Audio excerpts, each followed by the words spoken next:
Today I specifically would like to discuss what's going on in the sacred land of Palestine.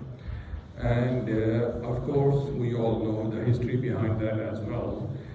But more importantly, what should be our position? Okay, what position should we take? And of course, we have seen the horrific killings on the 7th of October. Okay, and what are the Quranic teachings here? So, as the Prophet Muhammad has said, Inna ahsan al-hadith kitab Allah, the best of the talk, the best of the book is the book of Allah. And the Sahaba, it was routine of the Sahaba, they have a saying there actually, that even if the rope of the camel with which they used to tie the camel, it used to be lost, they first try to find that in the Quran Majid. Meaning, they first always try to find the answer to any question that they have inside the Quran Majid. Okay. And then, of course, look at the Sunnah, as we were just talking about the last as well, and then use your judgment in the light of the Quran and sayings of the Prophet Muhammad and see of that. Okay. So, having the same framework in the mind, so what's going on there in the Palestine right now? There is the ayah in the Surah Al-Baqarah, ayah number 217. Okay. This ayah actually describes perfectly how should we respond, what should be the position of the Muslims in this kind of a situation here. So before I go actually into the details of this ayah, just as a context actually, that it's important to understand there was a specific incident which happened just before this ayah came. Okay.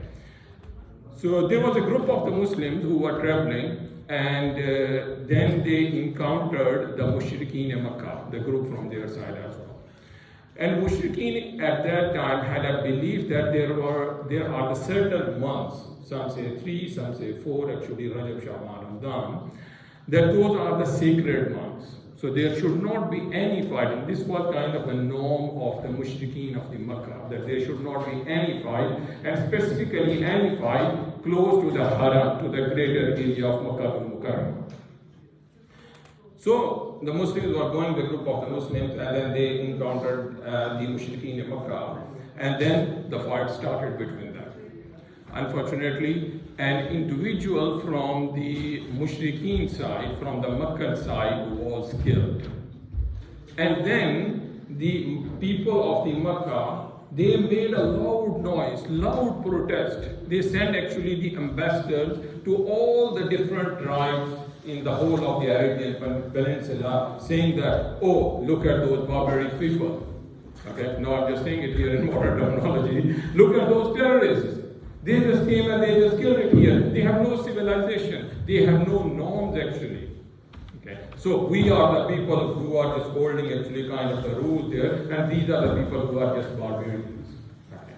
So in this context, when they just created this loud hue and cry all over the Arabian Peninsula, this ayah came. Bismillah ar-Rahman ar-Rahim. Yas'alunaka 'ani ash-shahr al-haram qitalin fihi. They asked you the question, meaning of course Prophet Muhammad sallallahu alaihi wasallam, they asked you the question about the killing in this sacred month. Qul qitalun fihi kabir. So the first statement, this is a quite relatively a long ayah. So the first statement which Allah subhanahu wa ta'ala say in the Quran Majid, tell them, meaning requesting the Prophet Muhammad sallallahu alaihi wasallam, tell them, qul qitalun fihi kabir. The killing, any killing by the way, and specifically the killing in the sacred month is kabir, is a huge sin, is a big sin. So this principle we must always remember actually, qul qitalun fihi kabir. Of course, any civilian, anybody who just died, that is just a sin, and that is kabir. But the ayah is not completed it here, meaning the sentence is not completed it here. Okay, so the ayah continues, وَصَدٌّ عَنْ سَبِيلِ اللَّهِ, stopping people from the way of Allah.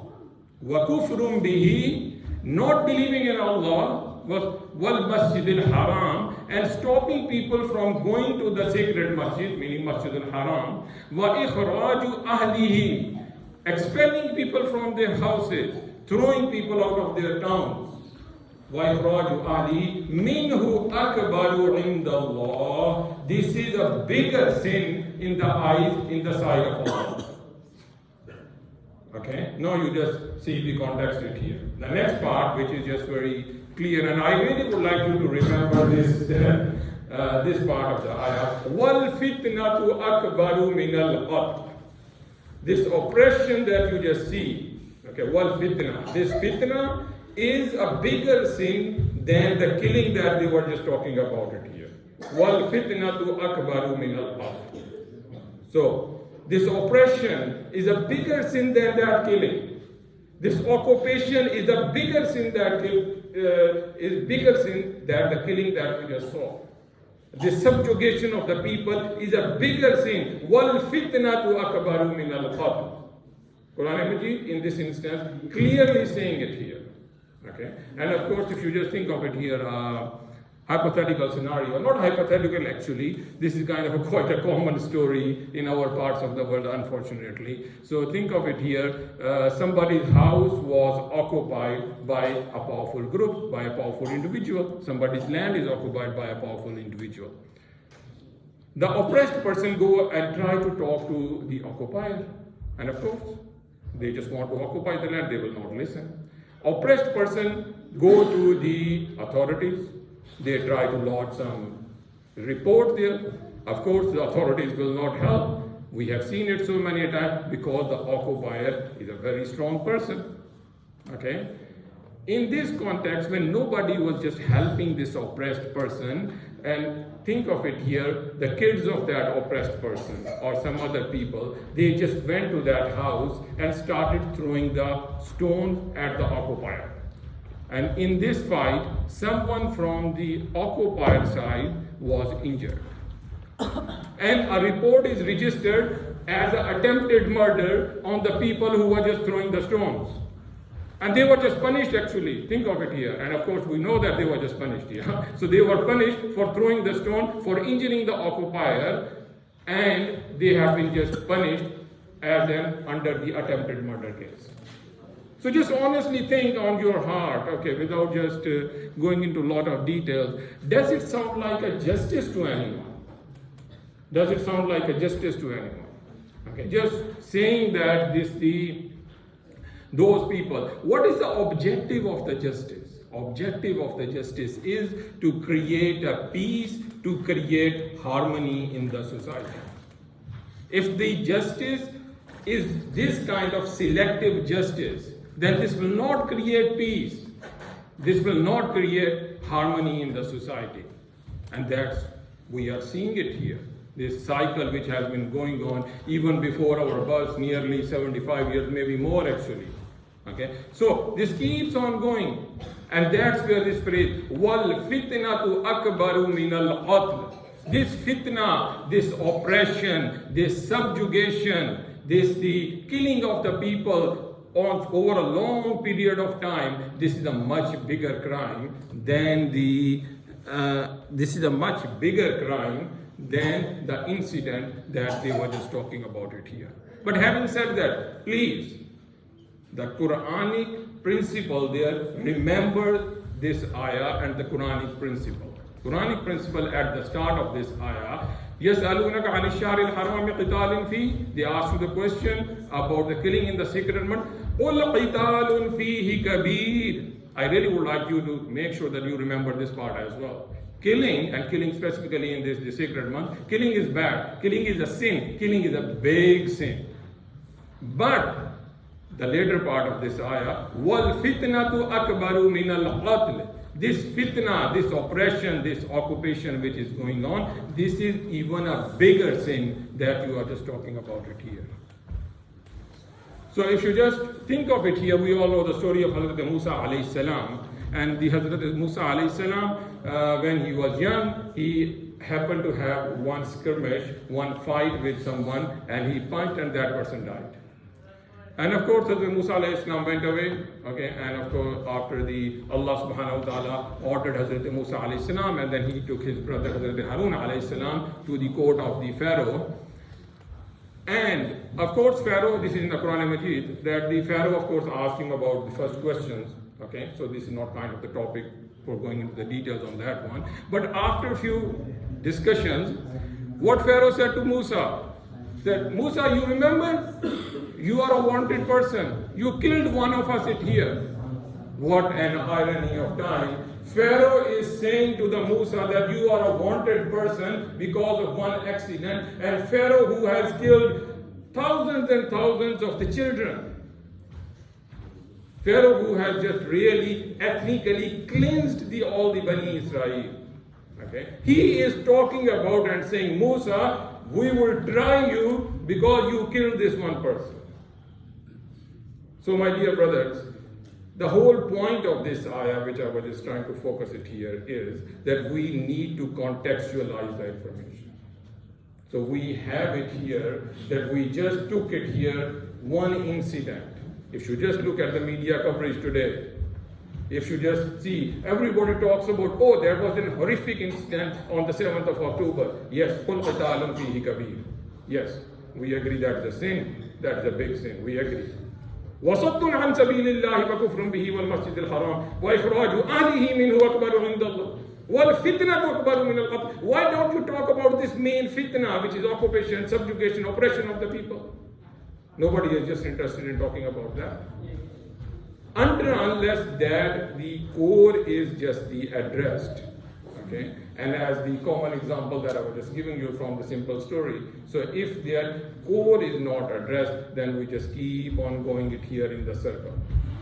Okay? In order to achieve the peace, the only way actually is to just address the core. And then the other part, which of this ayah, وَالْفِتْنَةُ أَكْبَرُ مِنَ الْقَتْلِ وَلَا يَزَالُونَ يُقَاتِلُونَكُمْ حَتَّى يَرُدُّوكُمْ عَنْ دِينِكُمْ إِنِ اسْتَطَاعُوا. They will not stop fighting against you. Of course, to the Prophet Muhammad sallallahu alaihi wasallam, they will not stop fighting against you until they change your religion. إِنِ اسْتَطَاعُوا, if they are able to do it. They will just keep on fighting against you. ولا يزالون يقاتلونكم حتى يردوكم عن دينكم إن استطاعوا ومن يرتد منكم عن دينه. And those of you who turn away from your religion, okay, those of you who turn away from your religion, فَيَمُتْ وَهُوَ كَافِرٌ, and died in the state of disbelief. Okay, here, of course, I just leave it up to your judgment. In the Quran Majid, it just talks about your deen. Okay? So it's just also the deen is the principles. If somebody just moves away from their principles, depending upon with whom they are just dealing with, okay? So I stop it here. I will not say anything further. But فَيَمُتْ وَهُوَ كَافِرٌ, the people who just turn away, the people who just die in this kind of the disbelief, فَيَمُتْ وَهُوَ كَافِرٌ فَأُولَٰئِكَ حَبِطَتْ أَعْمَالُهُمْ, all their deeds will become worthless. فِي الدُّنْيَا وَالْآخِرَةِ, in this world and hereafter. Everything that they have just done, all the good things that they have just done, if they just did not stand with the deen, with the teachings of the Prophet Muhammad sallallahu alaihi wasallam, فَيَمُتْ وَهُوَ كَافِرٌ فَأُولَٰئِكَ حَبِطَتْ أَعْمَالُهُمْ, all their deeds will become the worthless. فَأُولَٰئِكَ أَصْحَابُ النَّارِ هُمْ فِيهَا خَالِدُونَ, and these are the people who will just be thrown into the hell wherein they will live forever. Okay? So, my dear brothers, just at the end, just very quickly, I just would like to repeat those two principles which I was just saying it here, because this is very important to understand, to have a framework when somebody asks you. Even my kids ask me the questions actually. Okay, they ask, oh, of course there has been the horrific killing. Yes, we do agree there has been the horrific killing. How should we respond? What the Quran Majid, what are the teachings of the Quran Majid? So, Quran Majid, again, at the end, just to summarize, the principle here is very clear, given the context actually. If you think of the context in which this ayah was just revealed, it looks like all precisely for this situation, what is just going on here today. They ask you the question about the killing in the sacred month. Tell them this is a big sin. But expelling people, وَإِخْرَاجُ أَهْلِهِ مِنْهُ أَكْبَرُ عِنْدَ اللَّهِ, but expelling the people from their houses, not giving them their rights. وَالْفِتْنَةُ أَكْبَرُ مِنَ الْقَتْلِ. This fitna, this oppression, subjugation, occupation is a bigger crime in the eyes of Allah. So we really wish peace actually, and we wish really peace. We make dua actually, the peace for everyone. For everyone. Okay? So it's not that we want the peace only for one side. We want the peace, alhamdulillah, for everyone. Okay, this is very important. But in order to achieve the peace for everyone, we need to address that fitna. Until unless the solution, the approach is for addressing that is not there, until unless we just keep on talking about one incident out of the history of 100 years and say that, oh, this is the thing that needs to be addressed first, then the peace will not be achieved. So may Allah subhanahu wa ta'ala, we make a special dua here, that may Allah subhanahu wa ta'ala bless peace to everyone, especially our brothers who are in really very, very desperate situation in Gaza right now, our brothers in Palestine. Okay. So may Allah subhanahu wa ta'ala protect all of them, and may Allah subhanahu wa ta'ala bless peace everywhere, especially in the land, sacred lands of the Palestine. So brother, we can share. Last week